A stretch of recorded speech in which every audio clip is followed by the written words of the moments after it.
Hello friends, welcome to the new finger competition classes.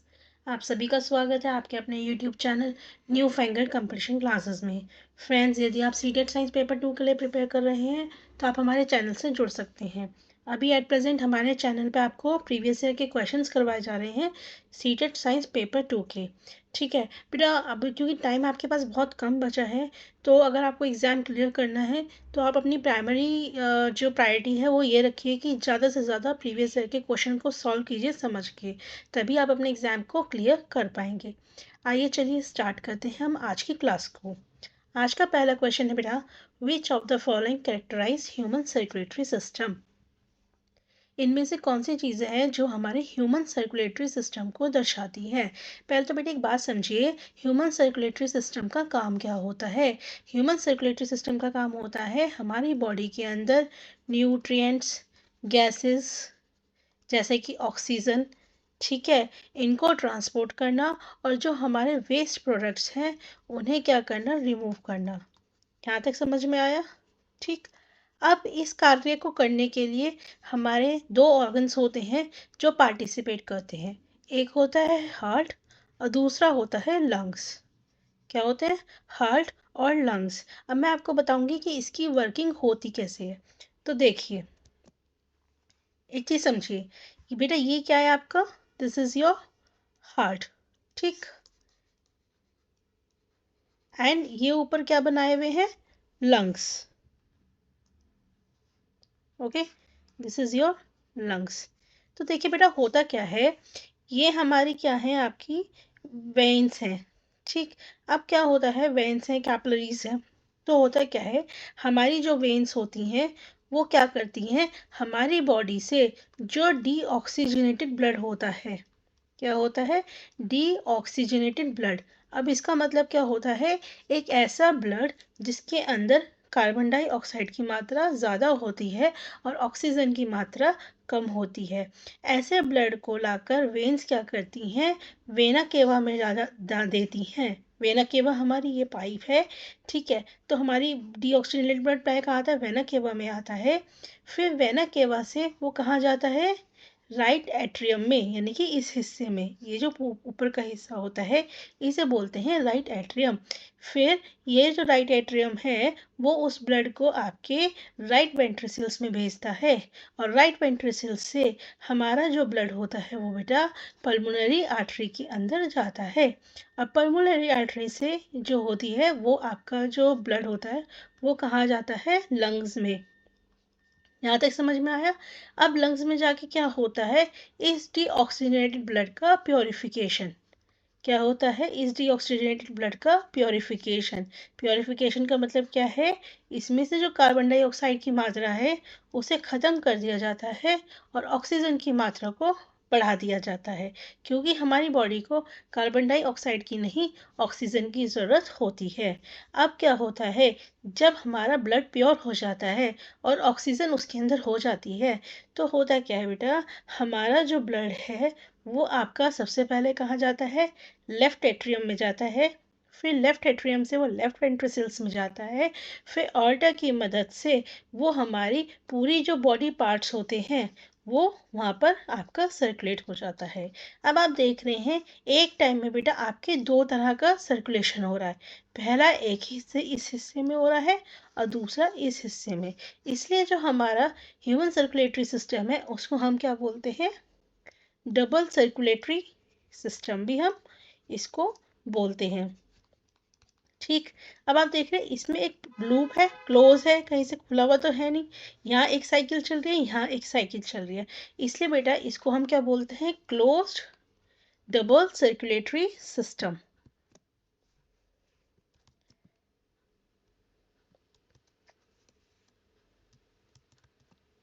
ठीक, तो बेटा इसका आंसर क्या होगा, क्लोज्ड डबल सर्कुलेशन। चलिए नेक्स्ट क्वेश्चन की तरफ चलते हैं। नेक्स्ट क्वेश्चन पे क्या कहा गया है, a gender responsive pedology in science entail. ये कहते हैं कि जेंडर रिस्पॉन्सिव यानी कि विज्ञान में लिंग, जेंडर प्रतिसंवेदी शिक्षा शास्त्र अपरिहार्य बनाता है, मतलब कि हमें किस तरह से जो साइंस है उसको जेंडर रिस्पॉन्सिव बनाना चाहिए। ठीक है, तो सबसे पहले तो बेटा हमेशा याद रखिएगा, जेंडर रिस्पॉन्सिव बनाने के लिए आप सबसे पहले क्या करेंगे, हमेशा जेंडर सेंसिटिव लैंग्वेज का यूज़ करेंगे। इसका क्या मतलब है बेटा, इसका मतलब यही है, जैसे कि बोला जाता था पहले स्पोर्ट्समैन।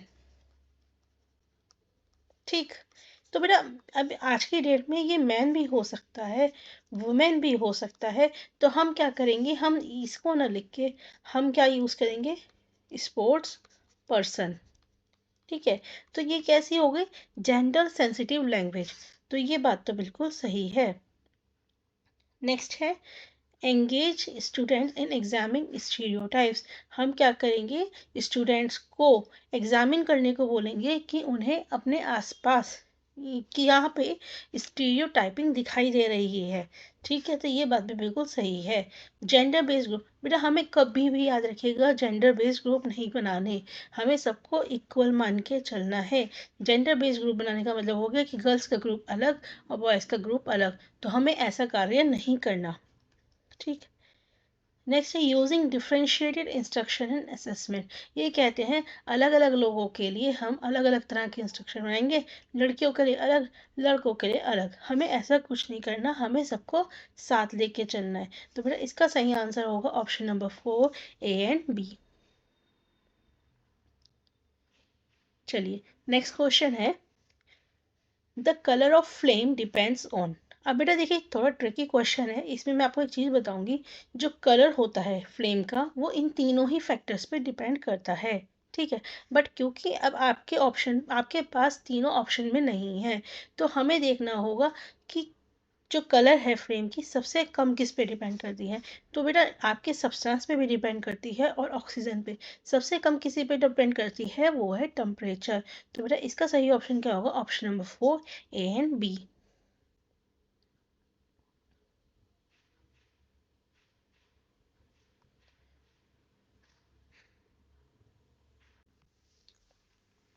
नेक्स्ट क्वेश्चन है, which of the following is true regarding scientific laws.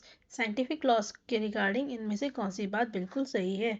They provide reasoning for physical phenomenon. ये कहते हैं कि फिजिकल फिनोमिनन के लिए ये क्या करते हैं, आपकी एक रीजनिंग प्रोवाइड करते हैं। बेटा रीजनिंग नहीं होता, हम बेसिकली एक्सपेरिमेंट करते हैं। They describe relationship between observable phenomenon. ऐसा भी है बिल्कुल, जो हम ऑब्जर्व करते हैं फिनोमिनल, उनके बीच में क्या करता है, डिस्क्राइब करता है रिलेशनशिप। तो बेटा यही सही होगा, they are formed from scientific theories. ये कहते हैं कि जो साइंटिफिक लॉज हैं हमेशा साइंटिफिक थ्योरी से ही बनते हैं, तो ये ज़रूरी नहीं है। They can not be challenge, ऐसा नहीं है बेटा, अगर चैलेंज नहीं होगा तो हमारे नए इन्वेंशन कहाँ से होंगे। चलिए नेक्स्ट क्वेश्चन है, which of the following statement is true. इसमें से कौन सा स्टेटमेंट आपका सही है। तो आपका पहला स्टेटमेंट है कि self pollination take place only in bisexual flower. ये कहते हैं सेल्फ पॉलिनेशन हमारा सिर्फ बाइसेक्सुअल फ्लावर में होता है।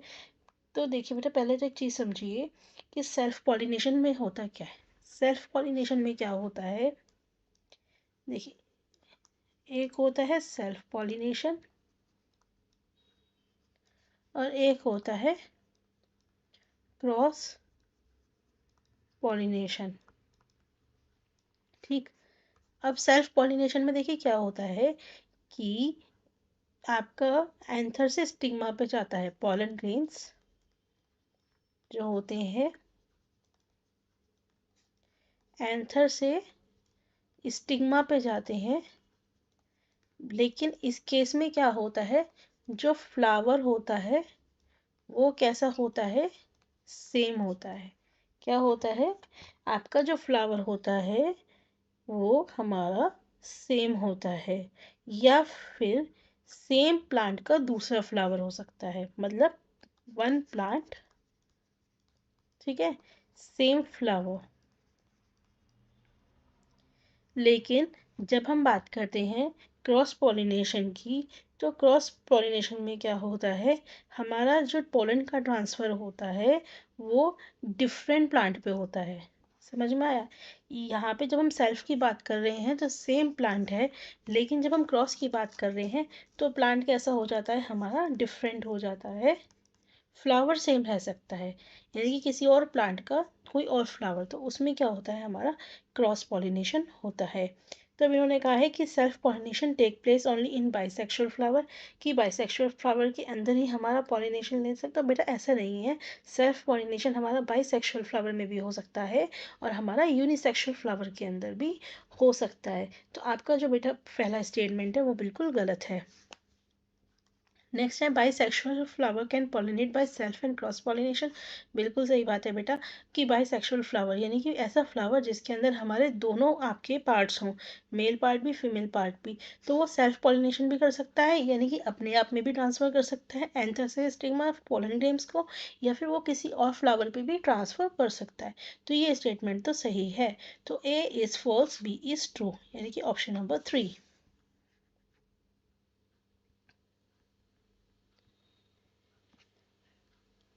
नेक्स्ट क्वेश्चन है which of the following illustrate sciences inquiry. इनमें से कौन सा पॉइंट है जो हमें ये दर्शाता है कि आप मतलब साइंस को एक इंक्वायरी की तरह ले रहे हो, यानी कि जांच पड़ताल की तरह है विज्ञान। विज्ञान कैसा है, जांच और पड़ताल की तरह है। तो अब इसके पॉइंट्स पढ़िए। Observe the type of venation in various leaf. इसमें क्या है, आप जो लीव्स होती हैं उनमें जो आकृति होती है, जो डिज़ाइन बना होता है, उसको ऑब्जर्व कर रहे हैं। नेक्स्ट क्या है, classify the given plant into herb shrub and trees. किसी प्लांट को हर्ब शर्ब और ट्रीज में क्लासीफाई करना, क्या ये इंक्वायरी को, जांच पड़ताल को दिखा रहा है। Explore factor which affect the rate of germination in gram seeds. इसमें क्या कहा है कि एक्सप्लोर करने हैं फैक्टर्स को जो किसको अफेक्ट करते हैं, आपकी रेट की जो ग्राम सीड्स होती हैं उनकी जर्मिनेशन को। ठीक।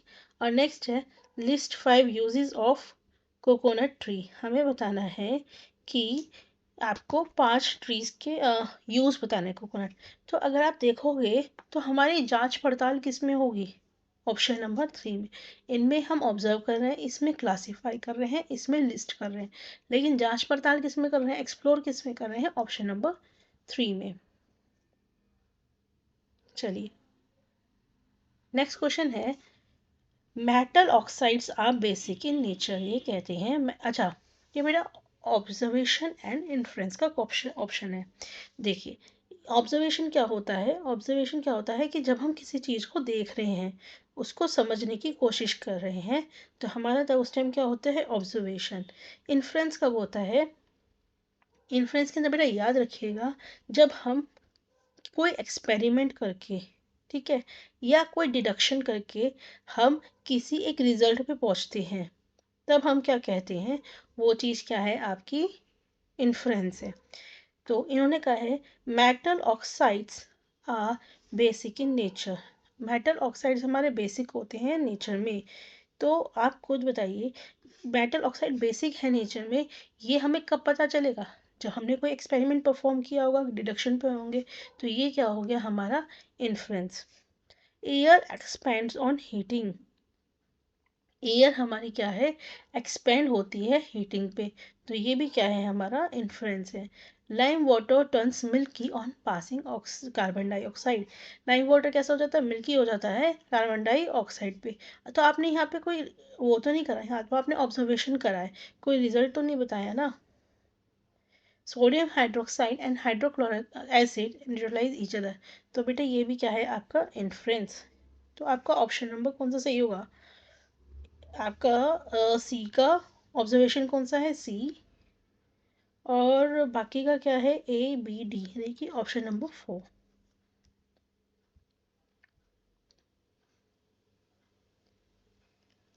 नेक्स्ट क्वेश्चन है एजर्शन रीजन का क्वेश्चन है the rate of breathing in aquatic animal is slower then land animal.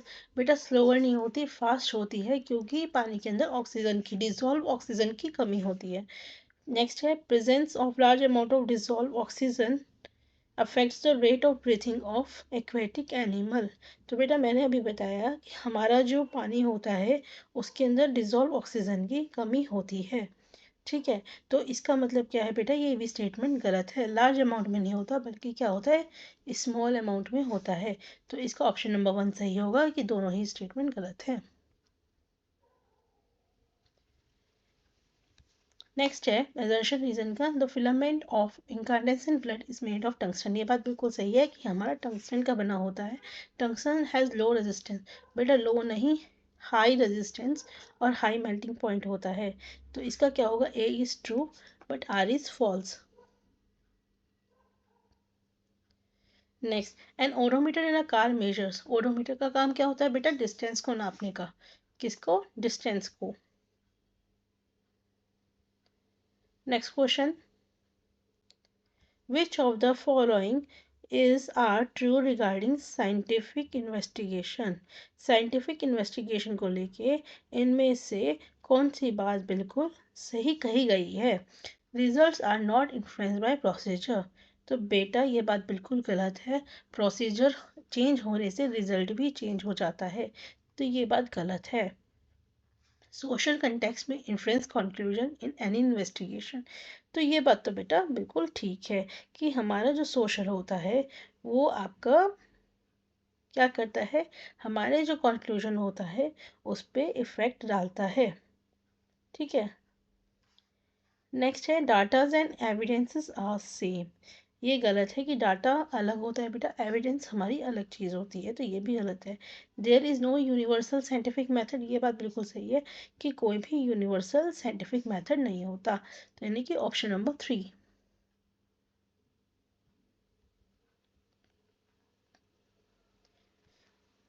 Next question है, assertion रीजन का क्वेश्चन है, it is recommended that acid should be added to water for diluting the acid and not vice versa. देखिए बेटा हमेशा याद रखिएगा कि आप हमेशा पानी के अंदर, दिस इज योर वाटर, पानी के अंदर एसिड मिलाते हैं ड्रॉप बाय ड्रॉप, ना कि एसिड के अंदर पानी। उसका कारण क्या होता है, क्योंकि आपका जो डाइल्यूशन करना होता है एसिड का वो कैसा होता है, हाईली एक्सोथर्मिक, यानी कि बहुत ज़्यादा उसके अंदर हीट रिलीज होती है। तो ये दोनों ही स्टेटमेंट सही हैं और आर आपका क्या है, करेक्ट एक्सप्लेनेशन भी है ए का। नेक्स्ट क्वेश्चन है, the purpose of divergent question is in science classroom can be. ये कहते हैं अगर हम एक साइंस की क्लासरूम के अंदर डाइवर्जेंट क्वेश्चंस पूछते हैं, यानी कि एक ऐसा क्वेश्चन जिसके मल्टीपल आंसर्स हो सकते हैं, तो हम ऐसा काम किस वजह से कर रहे हैं। टू प्रमोट क्रिटिकल थिंकिंग, ताकि बच्चों के अंदर क्रिटिकल थिंकिंग यानी कि सोचने की क्षमता को बढ़ा, टू डिसर्न बिटवीन स्टूडेंट, जिससे कि बच्चे क्या कर सकें कि जो आपकी नई नई चीज़ें हैं स्टूडेंट्स वो सीख सकें। ठीक है। टू डेवलप कम्युनिकेशन, उनमें आपस में बात करने का के लिए, गिफ्टेड स्टूडेंट को आइडेंटिफाई करने के लिए, ऑल्टरनेट कंजम्पशन को आइडेंटिफाई करने के लिए, या फिर अप्रिशिएट करने के लिए सब्जेक्टिविटी को। ठीक है।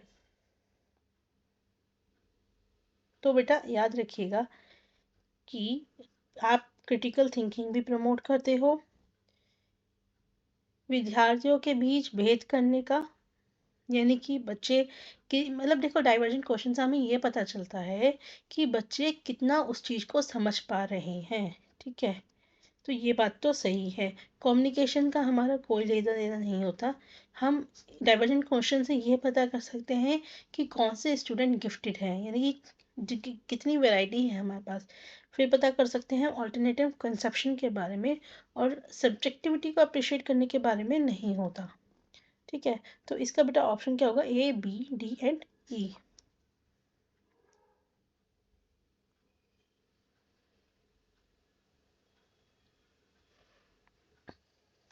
नेक्स्ट क्वेश्चन है, the atomic number A is 13। A का एटॉमिक नंबर 13 है, तो इसको जब हम वो करेंगे तो क्या होगा, 283। बी का एटॉमिक नंबर क्या है, 17। जब इसको हम करेंगे 287। अब आप देख रहे हैं बेटा ए के पास 3 है, अब बी के पास 1 है। ठीक। तो अब ये क्या करेंगे, अपने आप को स्टेबल करने के लिए, अपने आप को स्टेबल करने के लिए आपस में आदान प्रदान करेंगे। भाई हमें यही तो पता है कि कोई भी चीज़ आपकी स्टेबल कब हो सकती है, जब उसकी जो लास्ट शेल है उसमें या तो 8 हो इलेक्ट्रॉन्स, या फिर आपके क्या हो 4 हो। 4 के केस में वो नोबल गैस बन जाती है। ठीक, तो अब इस केस में आपका क्या है, एक के पास एक है, तो ये क्या करेगा, जो ए है अपना 3 इसको दे देगा और क्या होगा, स्टेबल बन जाएगा। तो आपका क्या बन जाएगा, AB3, यानी कि ऑप्शन नंबर 3। नेक्स्ट है, discussion on social scientific issue in the class help in. यदि हम किसी सोशल और साइंटिफिक इशू के बारे में क्लास के अंदर डिस्कस करते हैं तो उससे हमारे को क्या बेनिफिट मिलेगा। Developing argumentative skills in the learner, learner के अंदर आपकी आर्ग्यूमेंटिव स्किल्स का डेवलपमेंट होगा। Developing multiple perspective on an issue, आपको किसी एक इशू के बारे में उसके मल्टीपल पर्सपेक्टिव पता चलेंगे। एंकरेजिंग सिटीजन साइंस एक्टिविटीज़, जो हमारे सिटीजन्स हैं उनके बीच में हम क्या कर रहे हैं कि एंकरेज कर रहे हैं साइंस एक्टिविटीज़ के लिए। या फिर appreciating the role of society in development of science, या फिर हम ये अप्रिशिएट कर रहे हैं, हम बता रहे हैं कि हमारी जो सोसाइटी का रोल है वो कितना ज़्यादा रहा है साइंस के डेवलपमेंट में। तो बेटा इसमें से आपका जो ऑप्शन है वो डी वाला गलत है। जो हम सोशल साइंटिफिक इशू होता है क्लास में इसलिए डिस्कस करते हैं ताकि बच्चों के अंदर आर्ग्यूमेंट करने की स्किल डेवलप हो, बच्चों के पर्सपेक्टिव्स पता चलें, और हम जो स्टूडेंट्स हैं जो सिटीज़न हैं उन्हें साइंस एक्टिविटीज़ के लिए एनकरेज कर सकें, यानी कि ऑप्शन नंबर 3।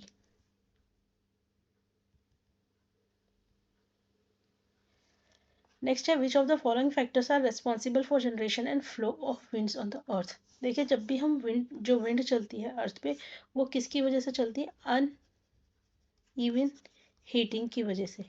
यानी कि जब हमारी कहीं पर ज़्यादा गर्म होती है हवा और कहीं पे कम गर्म होती है तो उस चीज़ को बैलेंस करने के लिए क्या होगा, मान लीजिए यहाँ की हवा बहुत गर्म है और यहाँ की हवा कम गर्म है, तो ये क्या करेगी, गर्म हवा इसकी तरफ भागेगी अपना जो एटमॉस्फेरिक प्रेशर है उसे बैलेंस करने के लिए। और इसी प्रोसेस में क्या होता है, हमारी विंड का जनरेशन होता है इसी साइकिल से। तो इसका आंसर क्या होगा, option number A and B, यानी कि ऑप्शन नंबर 4।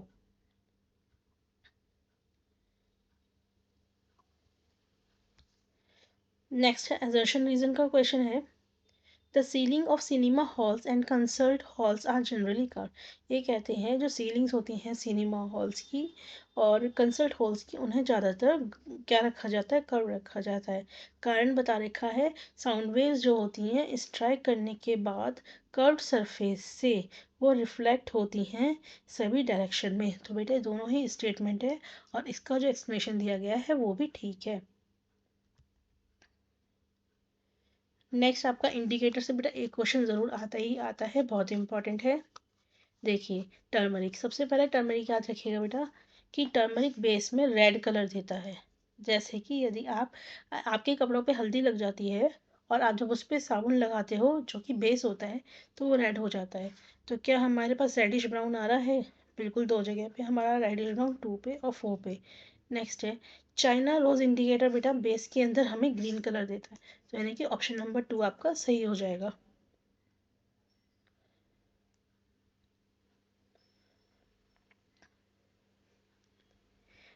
अब देखिए यहाँ पे एक क्वेश्चन है कि ये एक प्लास्टिक की बॉटल है, ठीक। अब यहाँ पे 3 जगह पे एक जैसे होल किए गए और इसको पानी से भर दिया गया बॉटल को। अब हमें बताना है कि इसके बारे में कौन सी बात सही है। तो बेटे याद रखिएगा, जो सबसे नीचे होल होगा उसके ऊपर सबसे ज़्यादा प्रेशर होगा और सबसे ज़्यादा प्रेशर होने की वजह से वो सबसे ज़्यादा दूर तक पानी हमारा गिरता है, ठीक है। तो अब देखते हैं उन्होंने क्या कहा है, water from the lowest holes come out with the greatest force. ये बात बिल्कुल सही है, हाईएस्ट होल से सबसे कम आता है। ये देखिए जब प्रेशर अलग अलग है तो फोर्स भी अलग अलग होगी और फोर्स अलग अलग होगी तो रिजल्ट भी अलग अलग होगा। ये बात भी सही है कि जो लोएस्ट होल है उससे मैक्सिमम डिस्टेंस पे वो गिरता है। तो option number A and D यानी कि ऑप्शन नंबर 1।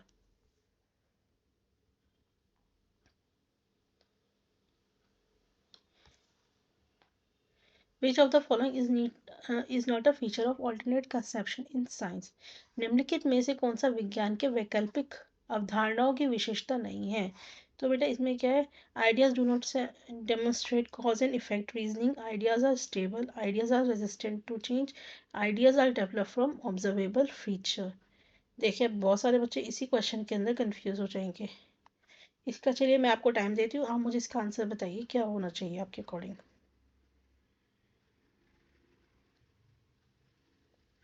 इन्होंने कहा है कि अगर हम ऑल्टरनेट कंसेप्शन की बात करते हैं तो उसके अकॉर्डिंग इनमें से कौन सा उसका एक फीचर नहीं है। ऑल्टरनेट कंसेप्शन यानी कि हम मान के चल रहे हैं ये चीज़ ऐसे नहीं ऐसे भी हो सकती है। बताइए जल्दी से।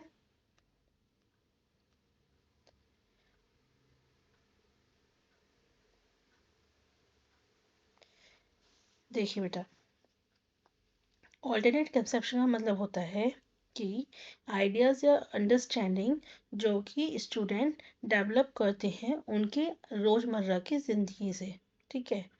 अब ये कहते हैं ideas do not demonstrate cause and effect reasoning. तो ये बात बिल्कुल गलत है कि ऐसा नहीं है कि कॉज और इफेक्ट रीजनिंग को डेमोन्स्ट्रेट नहीं करते। ठीक है। ये बातें बाकी की सही हैं।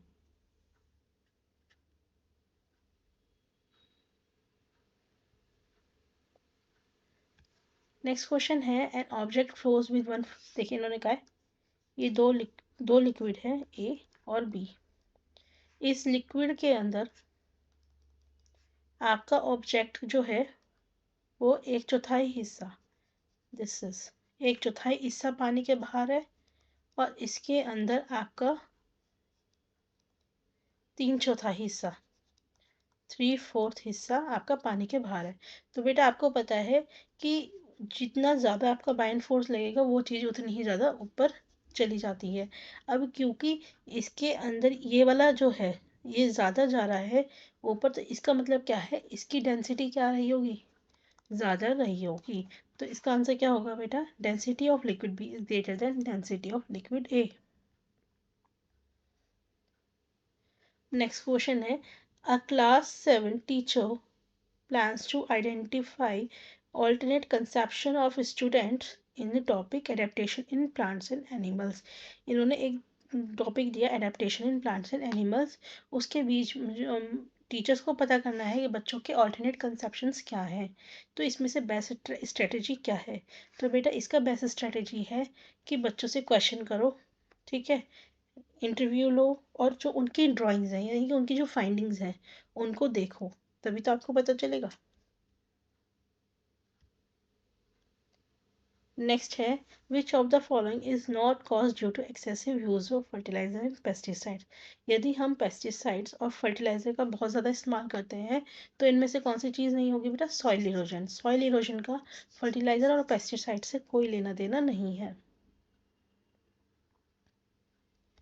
नेक्स्ट क्वेश्चन है आपका, आपको मिरर दे रखा है उनके फीचर दे रखे हैं, आपको बताना है कौन सा मिरर कौन सा होता है। देखिए जब आपका आता है वर्चुअल एंड इरेक्ट और सेम एज ऑब्जेक्ट, आंख बंद करके लिख दीजिए प्लेन मिरर। एक ही मिरर ऐसा है जो आपको वर्चुअल और इरेक्ट भी देता है और सेम और ऑब्जेक्ट मतलब ऑब्जेक्ट के जितना ही साइज भी देता है। तो प्लेन मिरर का है ऑप्शन नंबर ए में और ऑप्शन नंबर 2 में और ऑप्शन नंबर 4 में। नेक्स्ट है real and inverted same as object, real and inverted enlarged. अगर आप बेटा ध्यान से देखेंगे कि इस मतलब रियल और इन्वर्टेड भी है ऑब्जेक्ट की सेम भी है और एनलार्ज भी है, तो इस तरह का जो मिरर है वो क्या हो सकता है कॉनकेव। ठीक है। और वर्चुअल एंड इमेज और डिमिनिश्ड हमारा होता है कॉन्वेक्स। डिमिनिश मतलब छोटी, एनलार्ज मतलब बड़ा।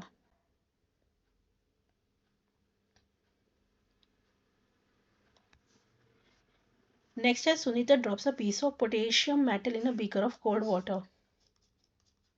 ये कोल्ड वाटर है इसमें पोटेशियम मेटल डाला अब उसने ऑब्जर्वेशन करी, वो कहते हैं इनमें से कौन सी ऑब्जर्वेशन नहीं है। तो बेटा ऑब्जर्वेशन एंडोथर्मिक रिएक्शन नहीं है, याद रखिएगा। सोडियम और पोटेशियम हमारे हाईली एक्सोथर्मिक रिएक्शन होती हैं।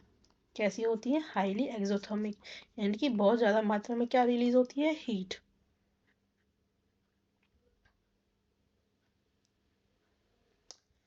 नेक्स्ट क्वेश्चन है, read the following statement and choose the correct option. आपको स्टेटमेंट को पढ़ना है और सही ऑप्शन को बताना है। Photosynthesis is endothermic reaction. Photosynthesis क्या है हमारा? Endothermic reaction. और नेक्स्ट है रेस्पिरेशन इज एक्सोथर्मिक रिएक्शन। अभी मैंने बताया एक्सोथर्मिक रिएक्शन क्या होता है। एक्सोथर्मिक रिएक्शन हमारे वो रिएक्शंस होते हैं जिसके अंदर बहुत ज़्यादा हीट रिलीज होती है, और एंडोथर्मिक रिएक्शन वो रिएक्शन होते हैं जिसके अंदर हमारी ज़्यादा हीट रिलीज नहीं होती। तो बेटा आपको ये पता है कि जब हम रेस्पिरेशन करते हैं, ठीक है, तो हमारे अंदर हीट तो रिलीज होती है ना, ठीक है, हमारी बॉडी के अंदर। तो ये भी स्टेटमेंट सही है और ये भी सही है। Both S1 and S2 are true. Next है, which of the following statement are true regarding rain water harvesting. Rain water harvesting को लेके कौन सी बात सही है? Conserve ground water, reduce local flooding, drainage problem नहीं करता। देखिए बेटा, एक ड्रेनेज प्रॉब्लम नहीं करता रेन हार्वेस्टिंग, ठीक है। इसके अलावा ग्राउंड वाटर को कंजर्व करता है, लोकल फ्लडिंग को भी रिड्यूस करता है, और आपका जो यूज़ है उसको हम क्रॉप इरिगेशन के लिए भी कर सकते हैं, यानी कि option number 4, A, B and D। Next है, which of the following activity is best suited to develop inductive reasoning. Inductive reasoning करने के लिए कौन सी आपके लिए बेस्ट आपका वो है तरीका? न्यूमेरिकल प्रॉब्लम सॉल्व करना based on the laws of reflection, students को लॉ ऑफ रिफ्लेक्शन पूछना, या देखिए हमें हमेशा एक्टिविटी एक्टिविटी पे जोर देना है, तो ऑप्शन नंबर 3।